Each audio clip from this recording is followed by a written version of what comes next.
On Friday, Tony Blair was recalled to face more questions at John Chilcot's Iraq inquiry.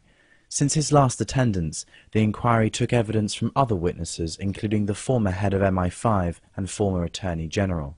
Their verbal evidence seems to directly contradict Blair's version of events in the lead-up to the invasion of Iraq. Whatever he's asked in there by Chilcot, by the hand-picked inquiry members, whatever their report says, his war crimes in Iraq are going to stay with him for the rest of his life, and wherever he appears, we will be there. This was an illegal war. The United Nations did not sanction it. It was fought to supposedly disarm Saddam Hussein of weapons of mass destruction he did not have. It's an extraordinary thing that a Prime Minister is recalled to an inquiry like this, and he's been recalled because his evidence is in contradiction to that of other witnesses, and people will know that either they lied or he lied, and that is, in itself is a quite remarkable thing. I think Tony Blair's reputation as a politician has been conclusively shredded in front of the British public, and they now await a judicial process which would hold him properly to account. Justice prevail! Blair in jail! Tony Blair should be behind bar answering for those getting killed and maimed in Iraq today. This inquiry should be looking at the conditions of the Iraqi people.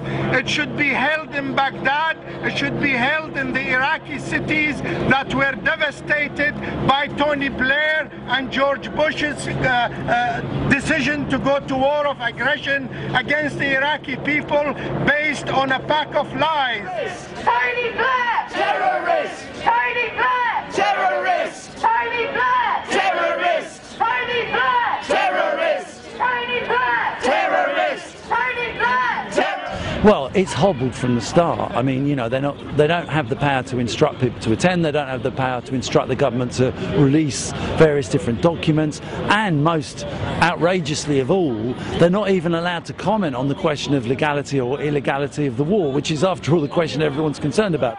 Justice! When do we want it? Now! What do we want? Justice! When do we want it? Now! Tony Blair! To the Hague! Tony Blair! To the Hague! Tony Blair! To the Hague! Tony Blair! To the Hague! It is about the basic right of people to know when their sons and daughters are going to be sent to die in another country. It is about the basic right of people to know what their government is doing when it is planning the genocide of a nation. It is an absolute disgrace that the Chilcot inquiry will not, cannot tell us the truth. If that wasn't the purpose of the inquiry, what was the purpose of the inquiry? Why are we wasting more money on an inquiry which won't tell us the truth?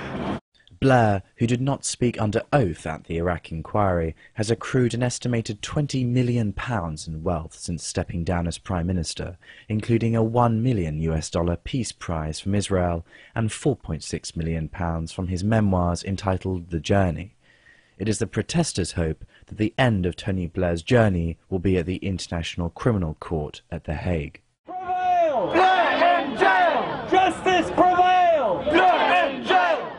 As long as Tony Blair is around, we will be around. We will catch him and we put him on trial to face up to the vile deeds he committed against the Palestinian people, against the Lebanese people, against the Iraqi people and Afghani people as well. He should be stopped. This should never be repeated again anywhere in the world. Justice prevail! Blair in jail!